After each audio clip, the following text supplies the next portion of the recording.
네, 저는 오늘 결국 예수님이라는 제목으로 말씀을 전합니다.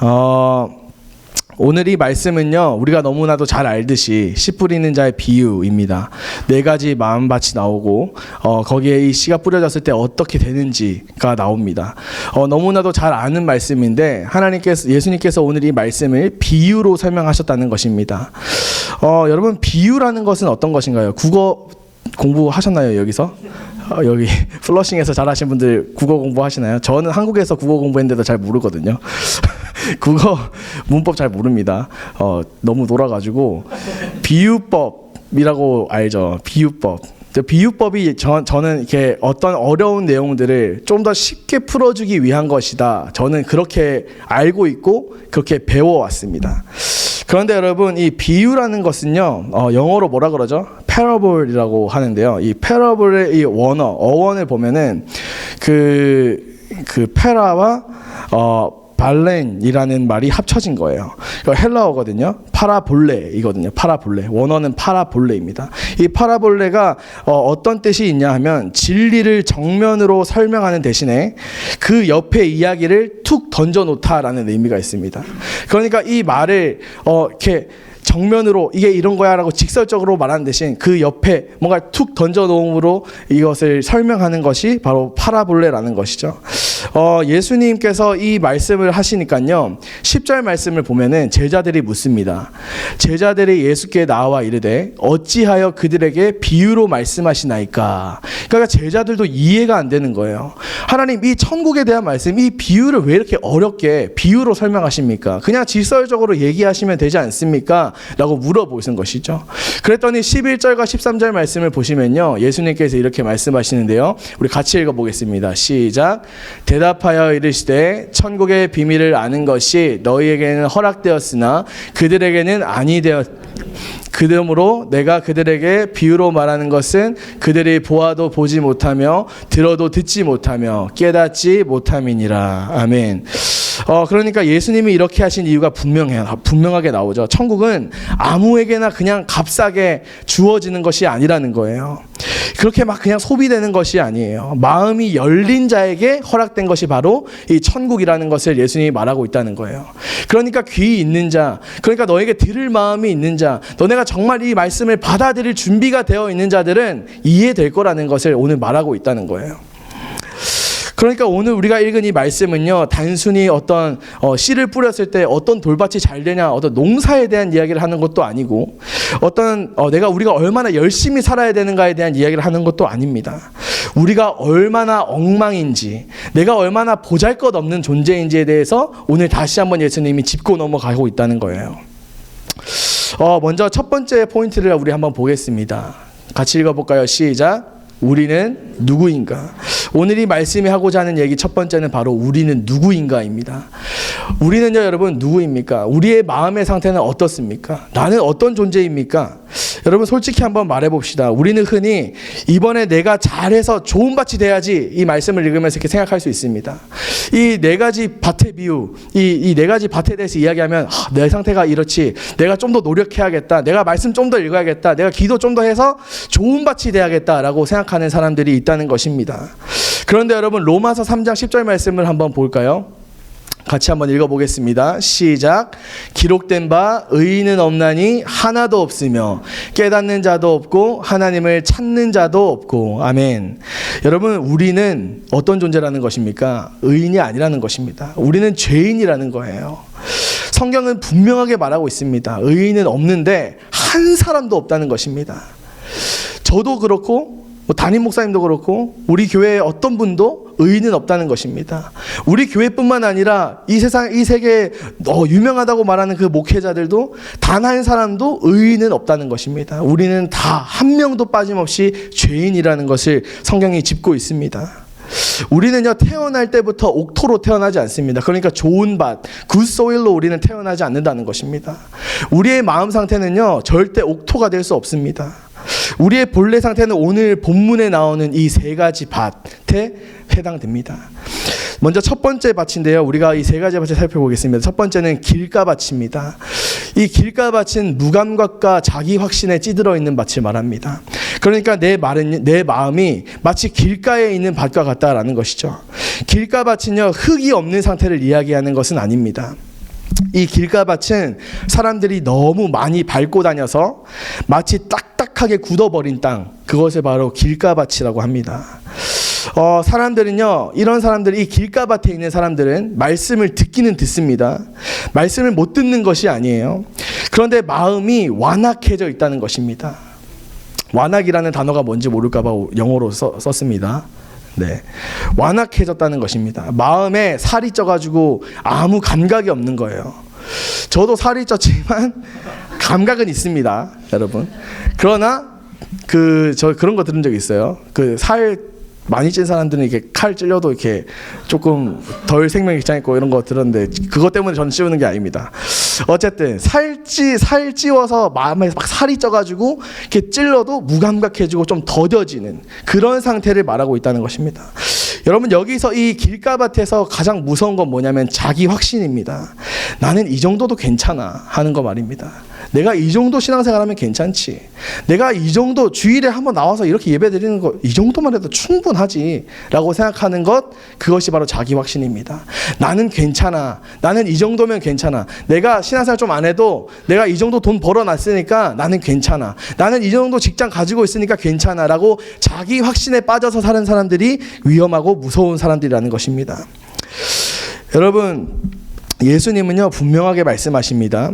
19절 말씀 한번 읽어볼까요? 같이 읽습니다. 시작. 아무나 천국 말씀을 듣고 깨닫지 못할 때는 악한 자가 와서 그 마음에 뿌려진 것을 빼앗나니 이는 곧 길가에 뿌려진 자요. 아멘. 여러분, 깨닫지 못할 때에 악한 자가 와서 그 마음에 뿌려진 것을 빼앗는다라고 말하고 있습니다. 길가밭의 상태입니다.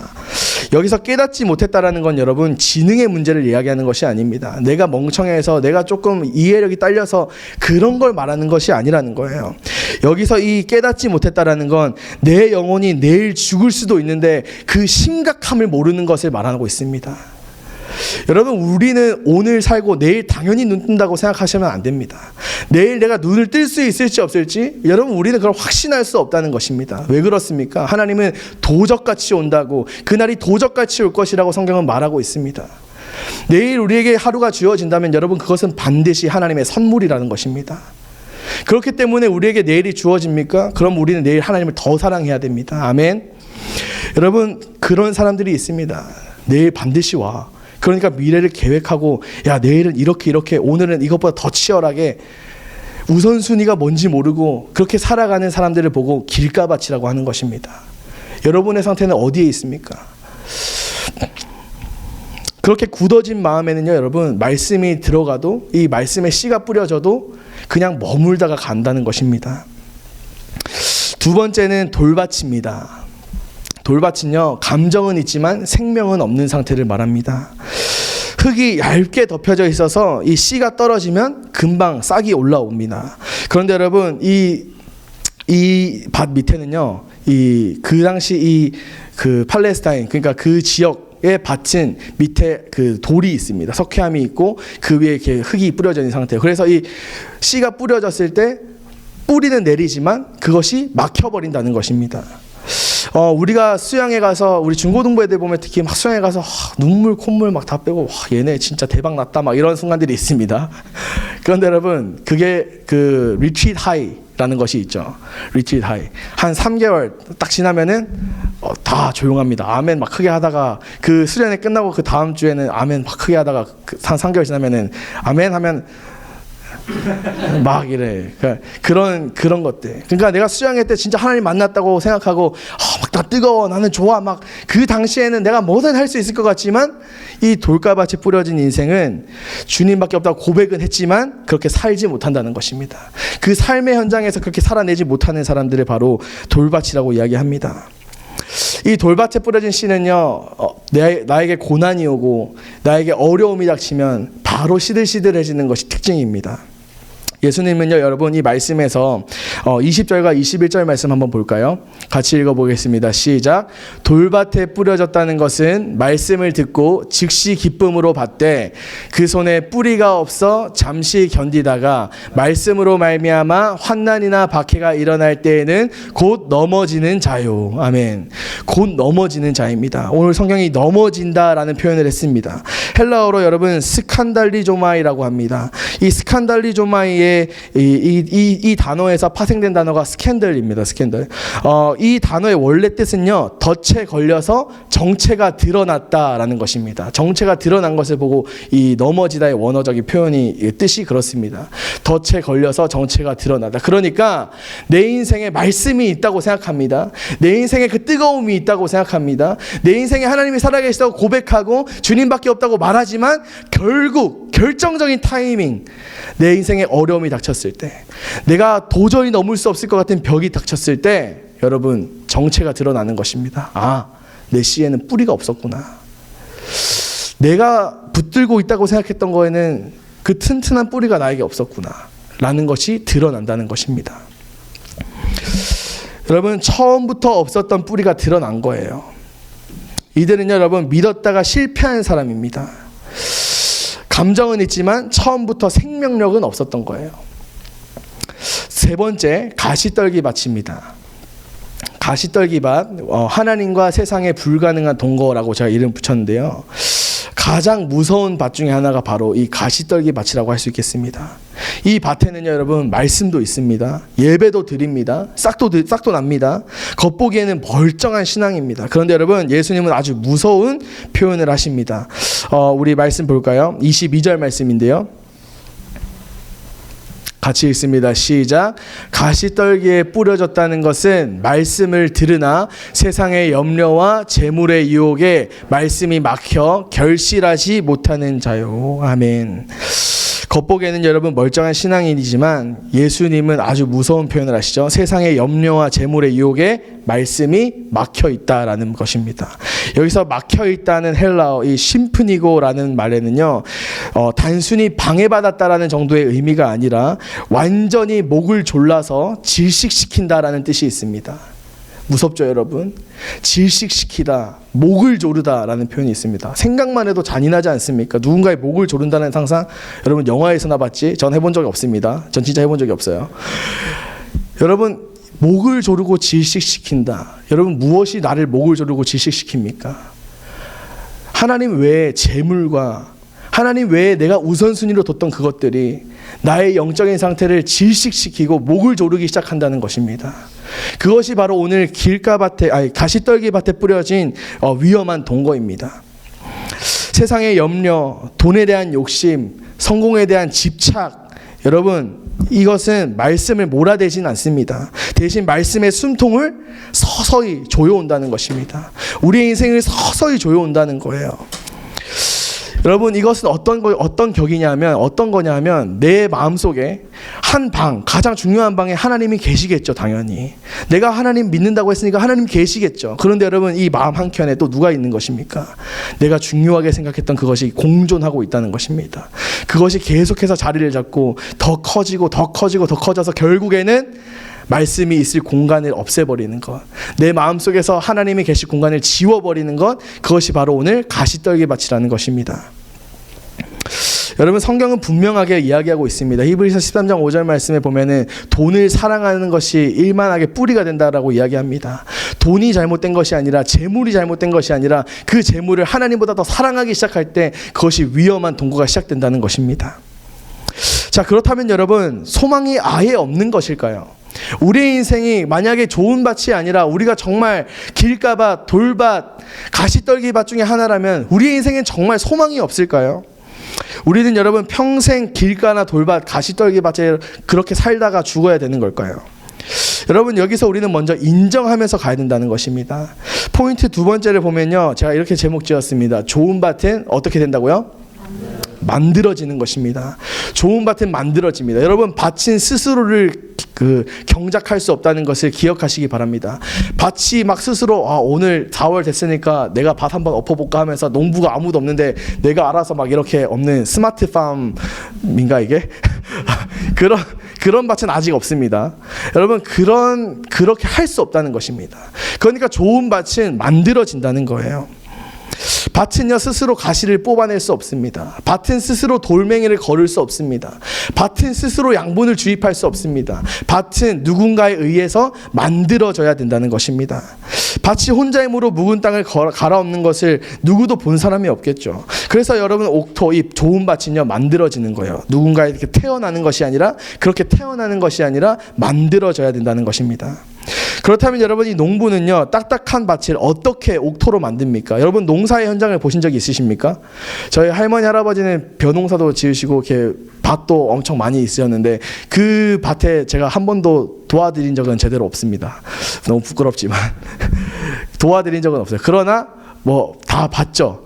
이 밭을 막 갈아엎으시고 땅을 쟁기로 막 찍으시고, 여러분, 그런 것들을 한다는 말입니다. 할머니 할아버지 집에 놀러 가면은 막 사람들이 밭에 불을 지르기도 하고, 병균을 죽이기 위해서 불을 지르기도 하고, 막 트랙터가 왔다 갔다 하면서 밭을 막 아래 위로 다 섞어내는 그 작업이 있다는 것입니다. 여러분, 우리의 영적인 마음의 밭, 거기에도 밭을 경작하는 순간이 필요하다는 것입니다.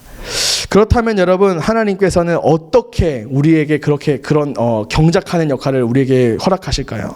첫 번째는 징계와 고난입니다.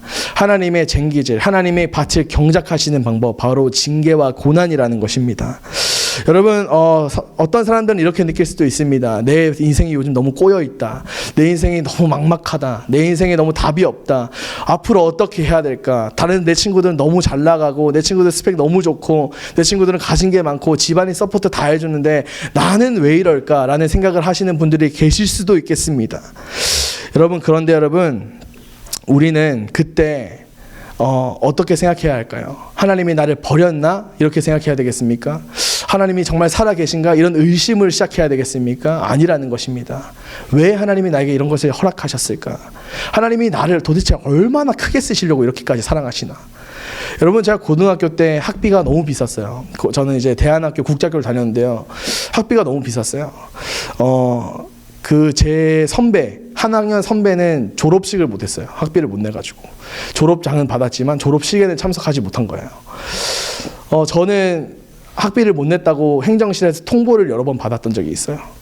그런데 제 마음속에요, 다행히 제가 그때는 막 날라리 막 다닐 때가 아니라 하나님 제대로 만나고 이제 정신 차릴 때여가지고, 그런 얘기를 딱 들었을 때 처음에 엄마는 왜 안 내가지고 뭐 이런 생각이 어리니까 들죠, 당연히. 근데 제게는 그때 그 기도하는 시간이 있었어요. 저는 그 나이 때 8시가 되면은 그 밑에 학교 이제 지하에 골방에 가서 기도하는 제 개인적인 기도의 시간이 있었어요. 기도하는데 막 짜증이 나야 되는데, 기도하는데 제 입술에서 하나님, 나를 얼마나 크게 쓰시려고, 도대체 내 지경을 얼마나 넓히시려고 이렇게 어려운 일들을 나에게 주십니까? 라는 이 마음이, 이 입술의 고백이 나왔어요. 여러분, 우리가 어떤 고난과 징계의 순간에 놓여 있을 때요, 왜 나입니까, 주님? 도대체 왜 내가 이런 걸 겪어야 됩니까? 라고 말하는 것이 아니라, 주님, 나를 얼마나 사랑하십니까, 도대체? 내가 얼마나 크게 쓰임받기를 원하시기에 이런 고난을 나에게 감당하게 하십니까? 라고 우리가 기도하며 믿음으로 나아가야 될 줄 믿습니다. 여러분, 히브리서 12장 6절 말씀을 보면 히브리서의 저자가 이렇게 말합니다. 같이 읽어볼까요? 시작. 주께서 그 사랑하시는 자를 징계하시고 그가 받아들이시는 이들 아들마다 채찍질하심이라 하였으니. 아멘. 여러분, 농부는요, 버려진 땅은 경작하지 않습니다. 기억하십시오, 여러분. 농부는요, 버려진 땅, 너무나도 회복이 불가한 땅, 쓰일 수 없는 땅에는 손을 대지 않는다는 것입니다. 그 땅을 갈아엎어서 뭔가가 열매를 맺고 가능성이 보일 때 농부는 일을 시작한다는 것을 기억하시기 바랍니다. 여러분, 지금 아프신 가운데 있습니까? 여러분, 지금 고난 가운데, 어려움 가운데 있습니까? 여러분, 하나님은 여러분을 버리신 것이 아니라 지금 여러분의 마음밭을 경작하고 있다는 것을, 그곳에 쟁기를 대고 있다는 것을 기억하시기 바랍니다. 여러분, 제가 이 미국 오기 전에 그 경제적으로 너무 힘들었어요. 사례비도 적었고, 나가야 되는 돈들은 많고 막 그런 가운데 있을 때 혼자서는 감당이 가능했지만 결혼을 하고 나니까 이 경제적인 어려움이 있더라고요. 또 가장으로서 책임감이 생기기 시작했습니다. 이제 막 어떻게 해야 되나 이런 상황 가운데 있을 때 너무 답이 안 나오는 거예요. 그게. 그래서 제가 인스타그램에 이런 글을 썼습니다. 벽을 느낀다 라는 제목이에요. 너무 항마력이 좀 있어야 되나요? 벽을 느낀다라는 글을 제가 썼습니다. 나중에 한번 확인해 보시기 바랍니다. 벽을 느낀다. 근데 여러분, 제가 쓰면서 그런 걸 생각했어요. 이게 내가 나중에 한 1년, 2년 지났을 때 내가 도대체 뭐에 벽을 느꼈는지 생각은 날까? 그리고 제가 그러니까 이번 주에 이 설교를 준비하면서 그걸 한 번 더 읽어봤어요. 읽으면서 내가 왜 힘들었지 생각했는데 그 구체적인 내용이 생각이 안 나는 거예요. 여러분, 우리의 고난은 그런 것입니다, 여러분. 아무리 힘들고 아무리 고통스러워도 물론 그 이상의 고통이 있을 수 있겠지만 대부분의 우리가 겪는 이 아픔과 고통은 시간이 어느 정도 지나고 나면 내가 도대체 그때 왜 힘들었었지? 약간 이런 고통들이 허다하다는 것입니다. 여러분, 우리가 중요한 것은 뭐냐면 그 고통의 순간에 내가 무엇을 붙잡았는지가 중요한 것입니다. 제가 쓴 그 글에는 제가 무엇을 붙잡았는지가 나옵니다. 내가 그 결론 끝에, 그 아픔 끝에 내가 기도하면서 얻은 결론을 제가 적어놨습니다. 그러니까 제 결론은 하나였어요. 결국엔 예수님이구나 라는 것이 제 결론이었습니다. 여러분, 아픔 가운데 있으십니까? 어려움 가운데 있으세요? 여러분, 내 땅을 탓하지 말고 내 마음을, 내 상황을 탓하고 하나님을 의심하지 말고 여러분, 하나님을 바라보고 언제나 우리를 선한 길로 이끌어 가신 하나님, 그 부르신 자들에게 합력하여 선이 되게 하신 하나님을 신뢰하면서 나아가는 저와 여러분이 되기를 간절히 소망합니다.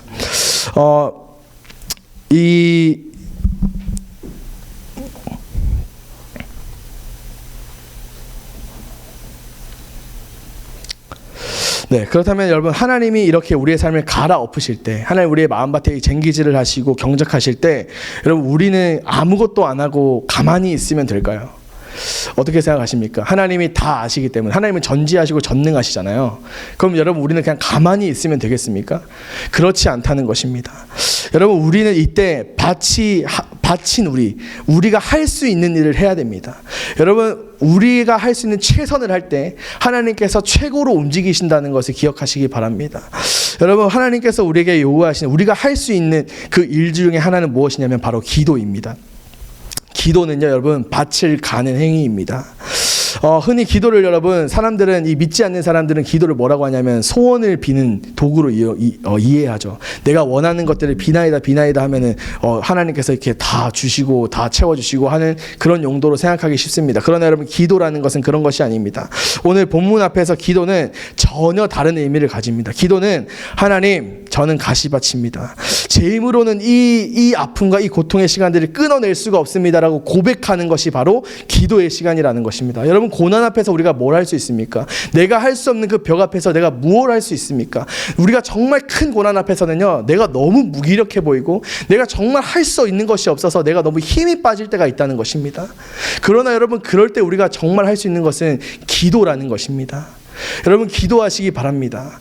여러분, 시간을 정해놓고 기도하는 것도 좋고, 내가 차에 운전하면서 가면서 기도하는 것도 좋고, 내가 학교에 갈 때 걸어가면서, 직장 속에서 걸어가면서 기도하는 것도 좋고, 내가 하루의 첫 시작을 기도로 드리는 것도 좋고, 그 모든 시간마다 하나님 앞에 기도하며 나아가는 저와 여러분이 되기를 간절히 소망합니다. 사람들이 말합니다. 많은 청년들이, 또 중고등학생들이 말합니다. 기도할 시간이 없다고 말합니다. 여러분, 기도는 시간이 나서 하는 것이 아니라 시간을 내서 하는 것입니다. 기도의 시간을 만들어야 합니다. 이제는 작정해야 한다는 것입니다. 내가 어떤 시간에 기도할 수 있을지 여러분의 타임테이블을 한번 확인하면서 보십시오.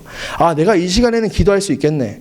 여러분, 그럼 그 시간에 눈을 꼭 감지 않더라도, 내가 무릎을 꼭 꿇지 않더라도, 내가 또 꼭 손을 모으지 않더라도 눈을 뜬 채로 일을 하면서 우리가 하나님 앞에 고백하고 우리의 상황을 이야기할 수 있다는 것입니다.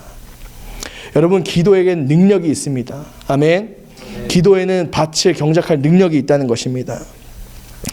여러분, 하나님께 이 기도한다는 것은 우리의 신뢰를 고백하는 것입니다. 그러니까 우리의 믿음을 고백하는 거예요. 주님, 내가 이거 못하는 거 아시죠? 주님, 나에겐 이런 능력이 없는 거 아시죠? 주님, 내가 너무나도 연약한 거 아시죠? 주님, 내 힘으로는 지금 이 상황이 아무것도 말도 안 되는 상황인 거 아시죠? 라고 고백하면서 하나님 앞에 맡기는 것입니다. 여러분, 기도하고 나서 기도하면 어떤 마음이 드냐면 평안함을 느끼기 시작하실 것입니다. 왜 그렇습니까? 여러분, 비행기 탈 때 그 짐 맡기잖아요, 그죠? 비행기 탈 때 짐 맡기는데 이 비행기 타가지고 그 목적지에 가는 내내 내 짐 잘 있나?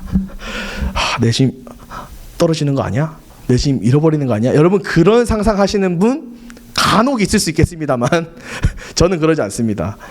보통 사람들은 그러지 않는다는 거예요. 왜요? 당연히 안전하게 오겠죠. 당연히 그 짐이 오겠죠. 그런 믿음이 있잖아요. 그죠? 누가 시키지 않아도 그 믿음을 가지잖아요. 기도는 그런 것입니다, 여러분. 하나님 앞에 우리의 모든 것들을 맡길 때 그분이 완벽하게 하신다, 그분이 일하신다라는 그 믿음, 그 신뢰를 가지고 나아가는 것이 바로 기도입니다. 여러분, 기도하는 삶을 살아내기를 간절히 소망합니다. 이렇게 하나님의 밭을 갈아엎으시고 말씀이 심기면요, 여러분, 어떤 일이 일어나는지 나옵니다. 여기서 이 진짜 좋은 밭에 대해서 이야기하는데요. 세 번째 포인트는 바로 이것입니다. 결국 예수님입니다. 좋은 밭은요, 여러분, 뭐냐면요, 착한 사람이나 어떤 뭘 깨닫는 걸 이야기하는 것이 아닙니다. 좋은 밭이라는 것은 마태복음 13장 23절 말씀 한번 같이 읽어볼까요? 같이 읽겠습니다. 시작. 좋은 땅에 뿌려졌다는 것은 말씀을 듣고 깨닫는 자니 결실하여 어떤 것은 100배, 어떤 것은 60배, 어떤 것은 30배가 되느니라 하시더라. 아멘. 여러분, 여기서 뭐라고 합니까? 좋은 땅에 뿌려졌다는 것은 결국 뭐예요? 깨닫는 것입니다. 하나님을 깨닫는 것, 하나님을 아는 것, 그것이 바로 오늘 좋은 땅에 뿌려졌다는 것입니다. 여기서 이 깨닫는다라는 말은 함께와 놓다라는 말이 합쳐진 것입니다. 그러니까 흩어진 조각들을 하나로 꿰어 놓다라는 것이 바로 깨닫다라는 의미가 있습니다. 도저히 이해가 되지 않는 우리의 인생, 그 고난, 해결되지 않는 우리의 죄의 문제, 이 모든 조각들이 예수 그리스도라는 하나의 줄로 연결되어서 깨달아지는 것이 바로 깨닫는 것입니다. 맞다. 예수님이 계시지. 어떤 어려움 가운데 맞다. 내가 할 수 없지. 주님이 하시겠지. 주님이 하실 거야 라는 깨닫는 부분, 그것이 바로 깨달은다는 것입니다. 여러분, 그래서 이 깨닫는다는 것은요, 어떤 지적인 능력을 말하는 것이 아니라 처절한 자기의 고백입니다. 내가 얼마나 부족한 사람인지를 고백하는 것, 내가 얼마나 연약한 존재인지를 깨닫고 하나님 앞에 고백하는 것, 여러분, 그것이 바로 깨닫는다라는 의미입니다. 우리는 여러분 뼈저리게 느껴야 됩니다. 내가 얼마나 한없이 부족한 존재인지, 내가 얼마나 한없이 연약한 존재인지 우리가 느껴야 한다는 것입니다. 그리고 느끼는 것에서 멈추는 것이 아니라 우리의 그 모든 것들을 하나님께 맡기는 거기까지 나아가야 된다는 것입니다.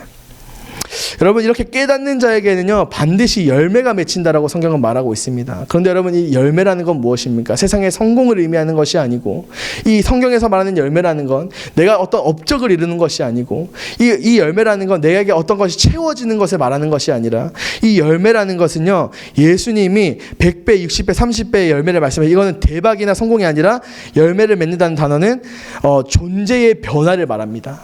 그러니까 내가 변화되는 걸 말해요.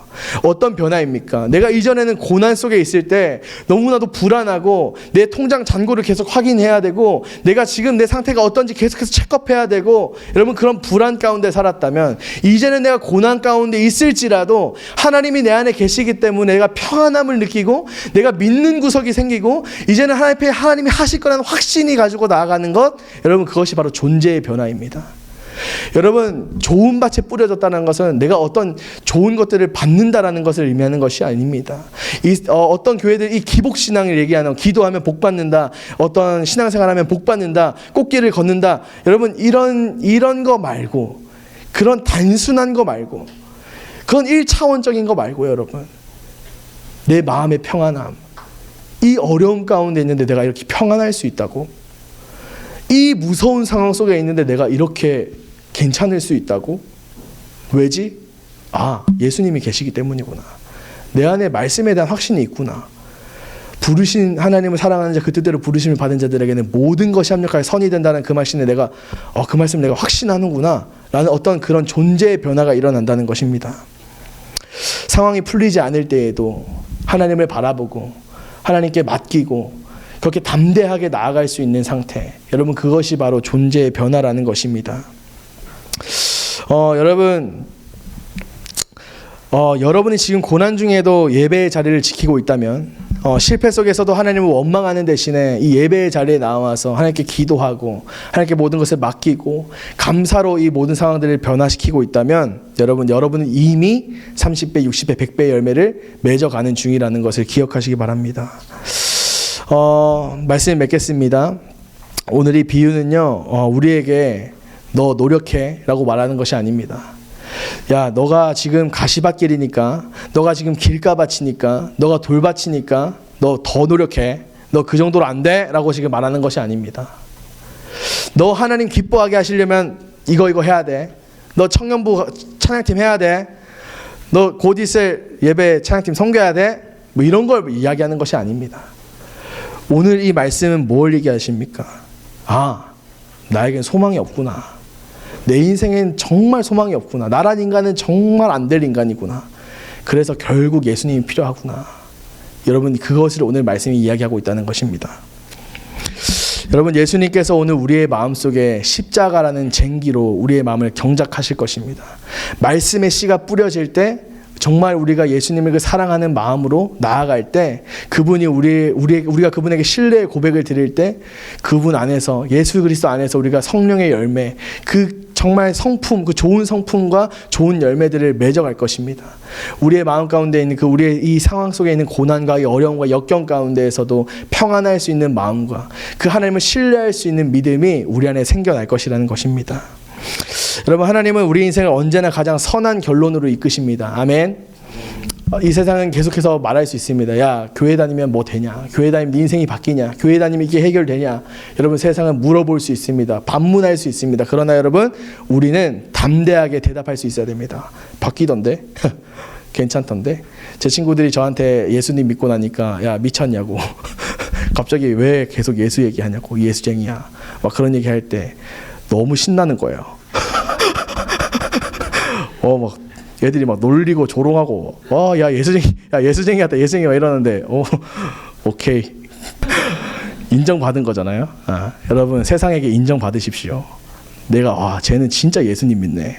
여러분, 세상에게 인정받는 좋은 밭, 하나님 앞에 사랑받는 좋은 밭, 그 고난 가운데, 그 어려움 가운데에서도 결국 예수님을 선택하는 좋은 밭이 되기를 간절히 예수님의 이름으로 축복합니다.